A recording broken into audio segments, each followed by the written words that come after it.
everyone, welcome to my channel. My name is Gail and I am the CIRS lioness.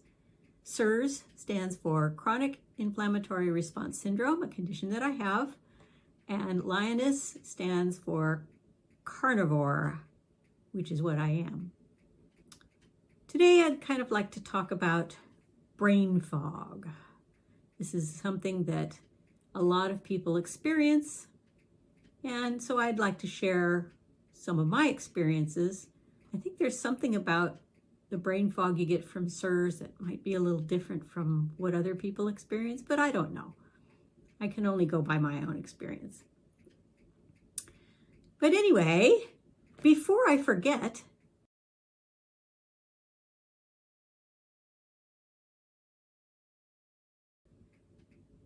so what is brain fog?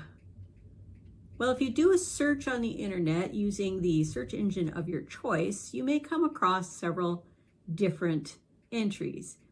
Here's what I get when I do a search using this search engine called Brave.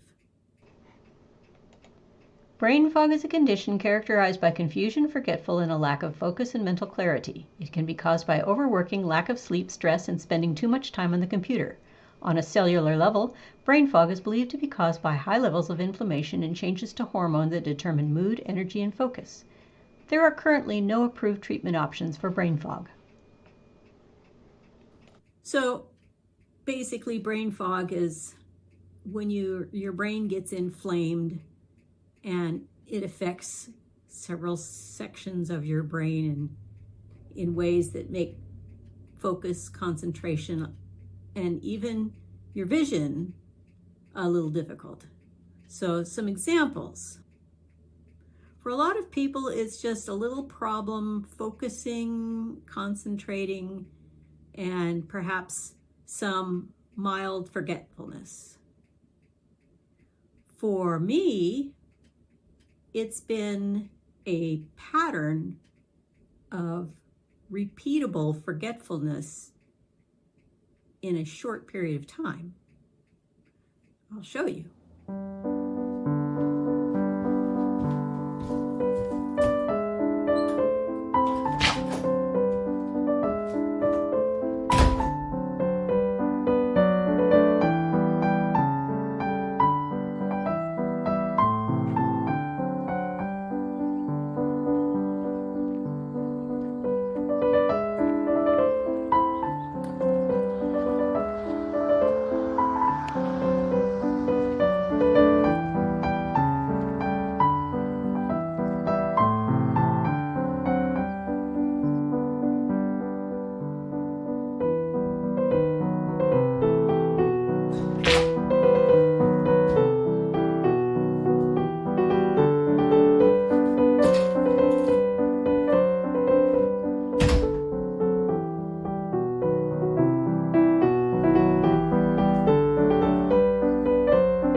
Another example that I've encountered at times is finding things that are out of place, things that you don't remember putting them there, but they shouldn't be there.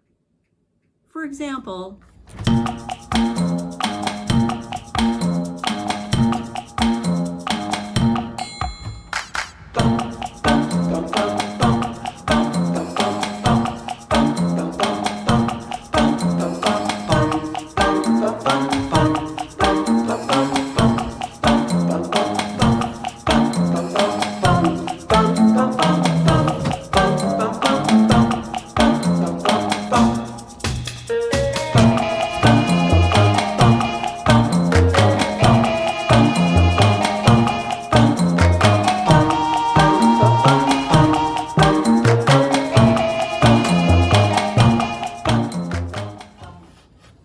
for me, vision is another issue. Around 2020, I got an ugly floater in my right eye, but I noticed also at the same time that there was like junk and goo and a lot of buildup on my eyes. And it went along with some issues that I'd had with oxalate dumping for a while. I was always getting some crud in the corner of my eye, and the oxalates made it worse because I get an oxalate crystal coming out of my right eye, and it was like pulling out a piece of glass from my eye. So at the time, I didn't know that it was anything having to do with oxalate dumping. This was back in 2020 before I was really looking that much into carnivore. I'd only just started looking into fasting and putting more meat back in my diet. I hadn't really looked at the carnivore space yet. So I didn't know what was causing that, but now I feel that it's tied to the exposure that I have to a water damaged building. My own house is still going through some remediation to try and remove the mold, but I noticed that when I can get away from the mold for a while, a couple of days or so, then my eyes tend to get very clear again. And then coming back home, being back in this environment, the gunk and the goo, it returns, and it's not fun.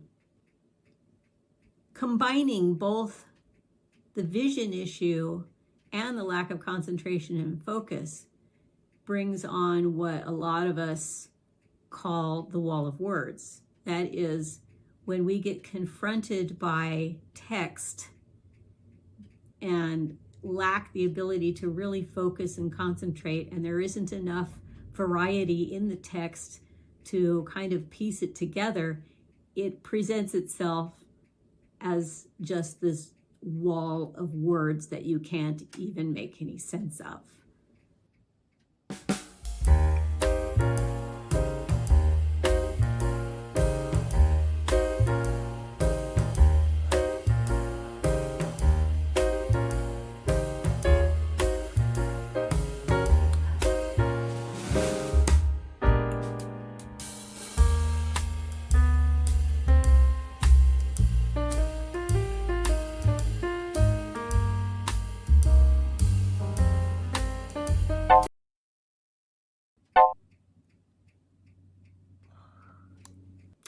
Another thing that happened that I noticed just happening a couple of years ago was what I call non-recovery.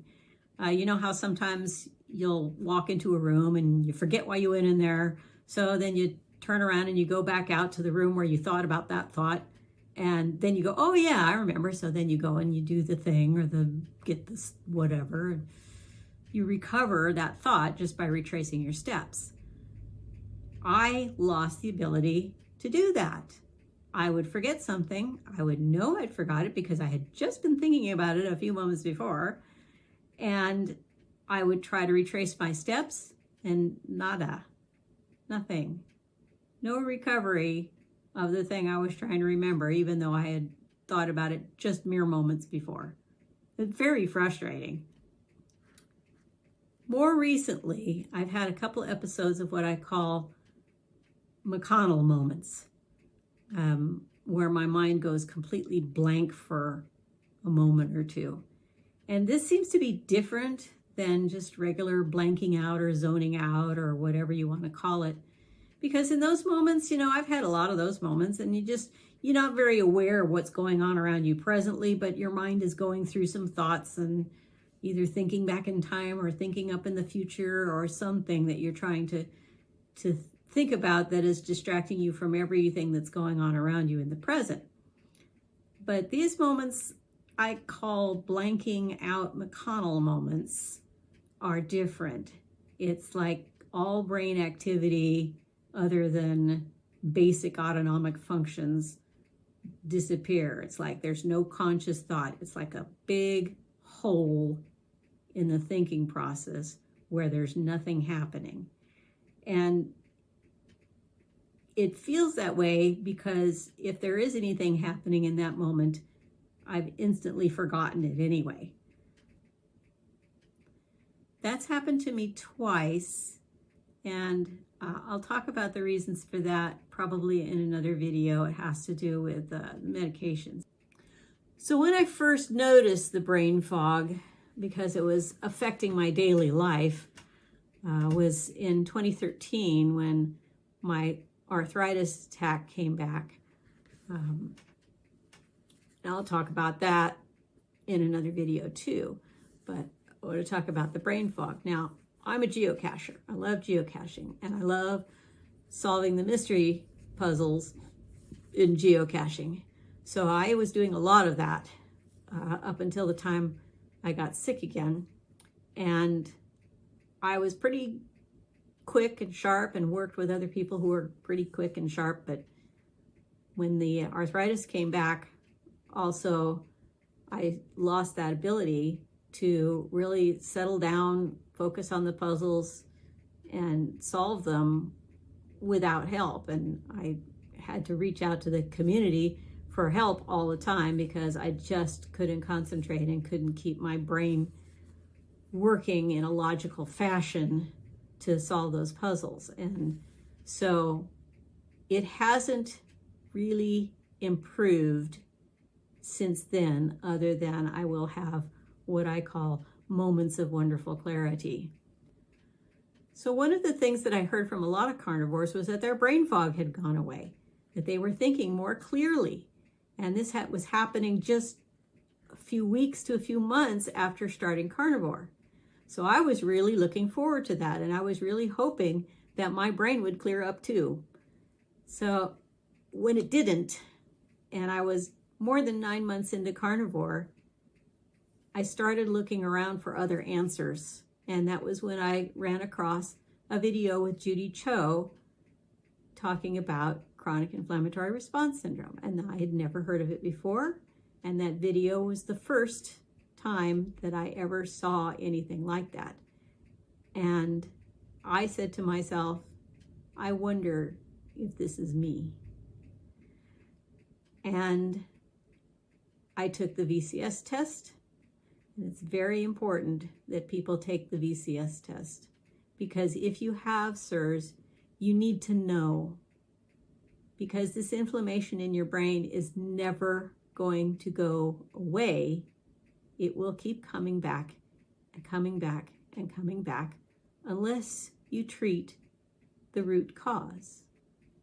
And with CIRS, that means turning off that inflammation with the special protocol that I'm following, which has been shown to actually turn off the gene expression that causes CIRS. So I took the VCS test and failed it miserably, and it didn't surprise me. For one thing, the visual part of the test, I kind of figured that wouldn't go well because I had a pair of pretty old glasses at the time and they were pretty scratched up, and I thought there's no way I could see a lot of contrast with these lenses, and so I failed that pretty badly. But it was the questionnaire part where it kind of came together that I have all these different symptoms in all these categories, and I had enough to be considered as most likely having CIRS. From that point, the next step was to find a doctor, get all the appropriate testing done, and then start a course of treatment. And that's where I'm at today. So I'm in step 1. That's not a Dr. Berry finger, that's a step 1. Step 1 of the Shoemaker protocol, which is basically getting out of the toxic environment. And that's the step I'm working on right now. I'll talk about that in another video. So that's all I've got for today. If I've forgotten anything, well, you know why. But don't you forget, CIRS doesn't just stand for chronic inflammatory response syndrome. It also stands for Christ is our Savior. Remember also, like, subscribe, and share if you want. And I would love to hear any of your brain fog comments down below.